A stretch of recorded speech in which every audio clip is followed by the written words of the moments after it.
Oke, Assalamualaikum warahmatullahi wabarakatuh. Berjumpa lagi dengan Pak Hanafi. Kali ini kita masuk ke video pembelajaran yang ke-7. Kita memasuki pertemuan yang ke-7. Oke, alangkah baiknya sebelum kita mulai presentasi hari ini atau pertemuan hari ini, kita awali dengan bacaan Bismillah bersama. Semoga apa yang akan kita lakukan nanti mendapatkan berkah dari Allah Subhanahu wa Ta'ala dan mendapatkan kelancaran. Bismillahirrahmanirrahim. Oke, thank you. Terima kasih. Pada pertemuan ke-7 ini di kelas 10 untuk mapel dasar penguasaan instrumen. Nah, materi ini dibuat oleh tim seni musik populer. Oke. Nah, kita akan membahas tentang sejarah musik. Jadi musik itu mempunyai sejarah. Kalau kita tidak belajar tentang sejarah, kita tidak akan tahu dari mana sih awal dari musik itu terjadi. Nah, sudah mulai penasaran? Bagaimanakah sejarah musik? Bagaimanakah musik itu terjadi? Oke, let's check it out. Nah, sebelum kita masuk ke materi, alangkah baiknya kita mempelajari dulu tentang kompetensi inti dan kompetensi dasar. Nah, untuk kompetensi inti yaitu menganalisis sejarah perkembangan alat musik. Untuk kompetensi dasarnya yaitu menyajikan data sejarah perkembangan alat musik. Itu untuk kompetensi inti dan kompetensi dasar. Kemudian untuk yang selanjutnya yaitu indikator. Indikator atau bisa kita sebut dengan tujuan pembelajaran yaitu merinci sejarah perkembangan alat musik. Yang kedua yaitu mengkorelasikan atau menghubungkan sejarah perkembangan alat musik. Yang ketiga yaitu menyimpulkan sejarah perkembangan alat musik. Kemudian untuk kompetensi dasarnya yaitu mengumpulkan data sejarah perkembangan alat musik. Kemudian yang kedua yaitu menyusun data sejarah perkembangan alat musik. Yang ketiga atau yang terakhir yaitu menunjukkan data sejarah perkembangan alat musik. Oke, next slide. Nah, adakah yang sudah tahu kapankah hari musik itu diperingati? Hari musik sedunia diperingati setiap tanggal 21 Juni. Hari peringatan ini juga dikenal dengan nama Fête de la Musique yang menandai dimulainya musik festival di Perancis pada tahun 1982 berdasarkan ide dari Menteri Budaya Perancis yaitu Jacques Lang. Kemudian sejarah musik yaitu ada beberapa zaman. Untuk yang awal yaitu medieval, yang kedua yaitu renaissance, yang ketiga barok, keempat klasik, yang selanjutnya romantic, dan yang terakhir modern contemporary. Oke, untuk medieval music dimulai pada tahun 400 sampai 1400. Medieval musik. Apa sih medieval musik? Maaf, di situ harusnya pertemuan ke-7 ya. Pada masa ini, di abad pertengahan, musik sangat dipengaruhi oleh kekuasaan gereja pada masa itu dan kemudian notasinya berkembang menjadi musical repertoire. Apa sih musical repertoire? Repertoire berhubungan dengan pertemuan sebelumnya. Musical repertoire ialah kumpulan dari lembaran musik yang dimainkan secara individual, ensemble, atau dimainkan dengan instrumen dan choir. Sayangnya, musik-musik dari masa ini rusak dan hanya tersisa bagian kecil saja. Squat, The Georgian Chant, merupakan salah satu dari lembaran musik terkenal di masa itu. Oke. Gaya polifoni sebagai teknologi komposisi yang menggabungkan dua alur melodi atau lebih memperkaya rasa keindahan musikal dibandingkan gaya monofon sebelumnya, dan cikal bakal harmoni pusat musik pada abad ke-14 ini adalah Italia dengan komposer-komposer penting seperti Francesco Landini, Giovanni da Cascia, dan Jacopo da Bologna.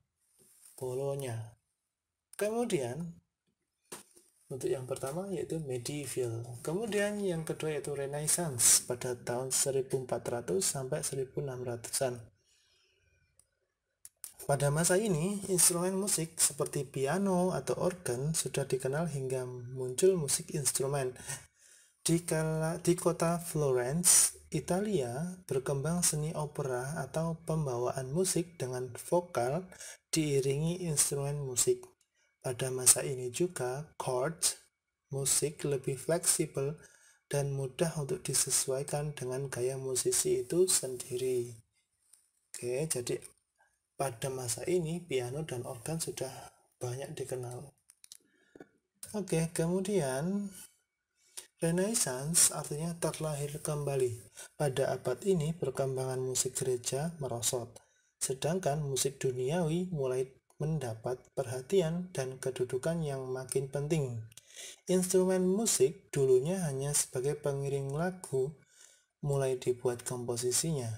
Instrumen orgel mendapatkan perhatian di Italia dan Jerman, sedangkan di Inggris lebih memperhatikan instrumen pendahulu piano, yaitu virginal. Jadi sebelum ada piano, ada virginal dulu. Komposisi terpenting pada abad Renaissance, komponis terpenting pada abad Renaissance adalah Frescobaldi, lahir di Italia ya. Kemudian ada skate, kemudian skateman di Jerman, dan bull di Inggris. Opera mulai berkembang dengan menggunakan permainan solo sebuah instrumen atau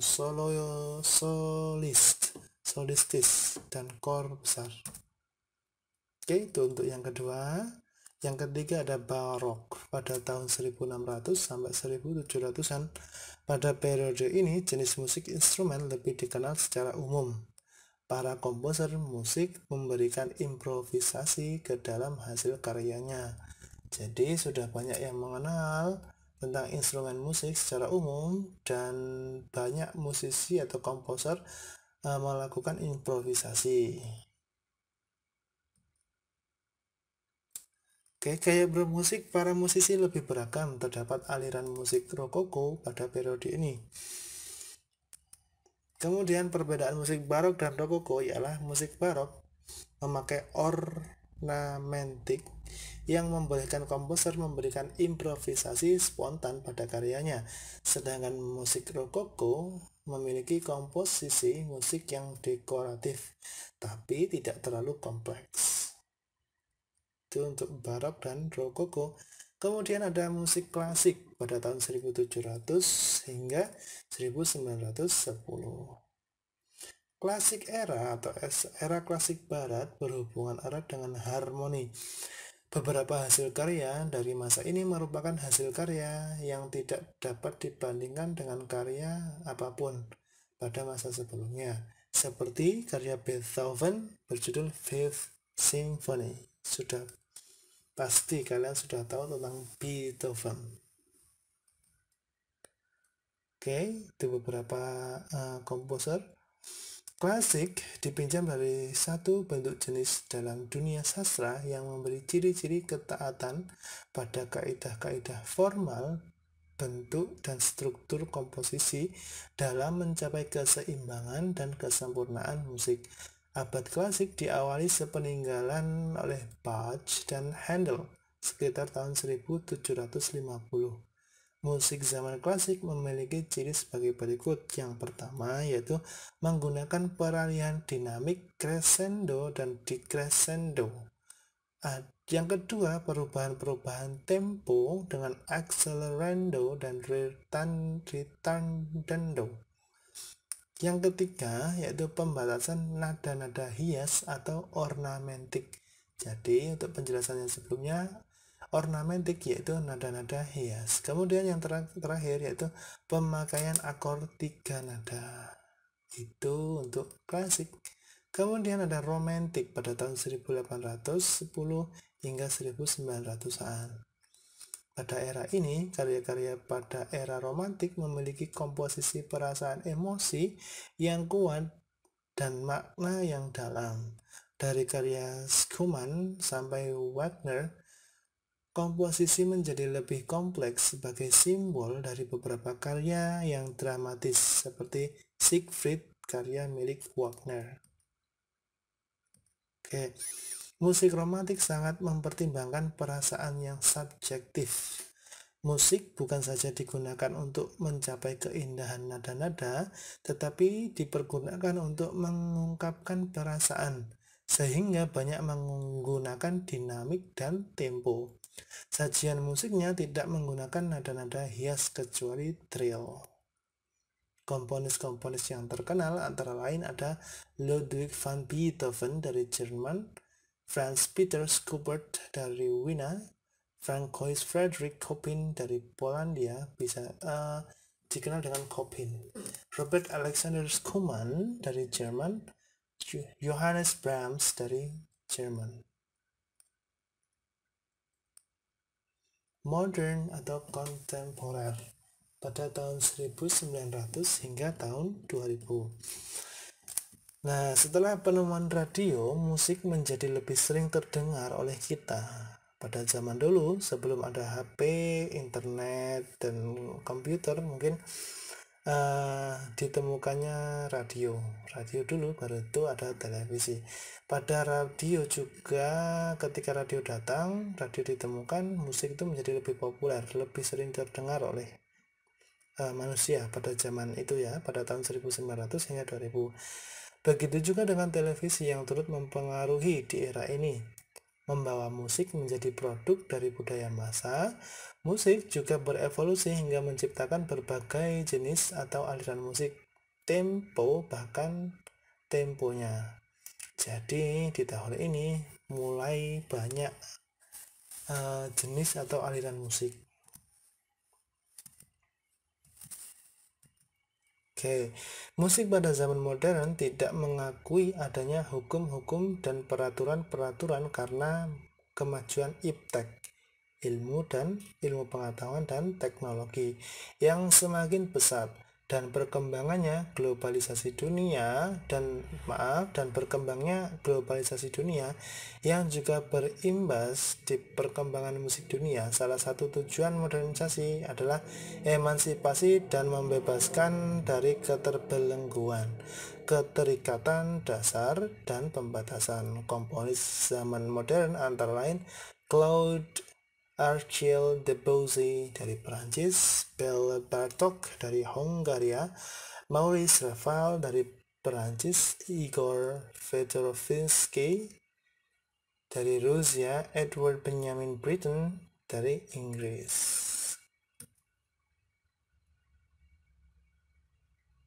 Oke, itu untuk pertemuan kita yang ketujuh. Ketika ada pertanyaan, silahkan tanya ke Pak Hanafi atau bisa tanya di kolom komentar. Oke, semoga apa yang Pak Hanafi jelaskan, apa yang kita bahas hari ini mendapatkan berkah dari Allah Subhanahu wa Ta'ala. Semoga kalian tetap sehat selalu. Ingat, kemanapun kalian pergi, selalu pakai masker dan cuci tangan. Oke, sekian dari Pak Hanafi. Mohon maaf jika ada kata yang salah, ada perilaku Pak Hanafi yang salah. Pak Hanafi mohon maaf. Sekian, kita tutup. Wassalamualaikum warahmatullahi wabarakatuh.